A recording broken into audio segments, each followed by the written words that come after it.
الرحیم ایک مسئلہ یہ پوچھا جاتا ہے کہ روزے کے اندر بعض گھروں کے اندر خواتین ہوتی ہیں، بیوی اپنے شوہر کے لیے جو کھانا پکاتی ہے کہ شوہر اس طرح کے ہوتے ہیں کہ وہ ڈانٹ ڈپٹ کرتے ہیں یا اس سے ناراض ہوتے ہیں، تو کیا اپنے سالن پکانے والی بیوی جو ہے وہ سالن میں سے کچھ چکھ سکتی ہے، اس میں نمک وغیرہ اور مرچ اس میں چکھ سکتی ہے کہ نہیں چکھ سکتی؟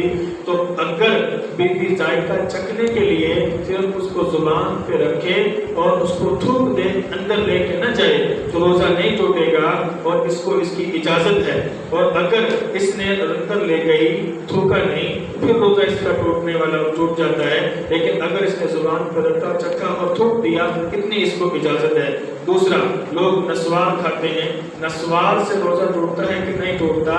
نسوار، اگر نسوار بندے نے اس کا اندر رکھے اور اس کا جو پانی ہے یا جو نسوار کا جو پانی اگر اندر نہ جائے اور صرف منہ کے اندر وہ رکھی ہوئی ہے تو روزہ مکروہ ہو جائے گا لیکن ٹوٹے گا نہیں۔ لیکن اگر وہ اندر پانی، اس کا نسوار کا ذائقہ پانی اندر لے گیا تو اس کا روزہ ٹوٹ جائے گا۔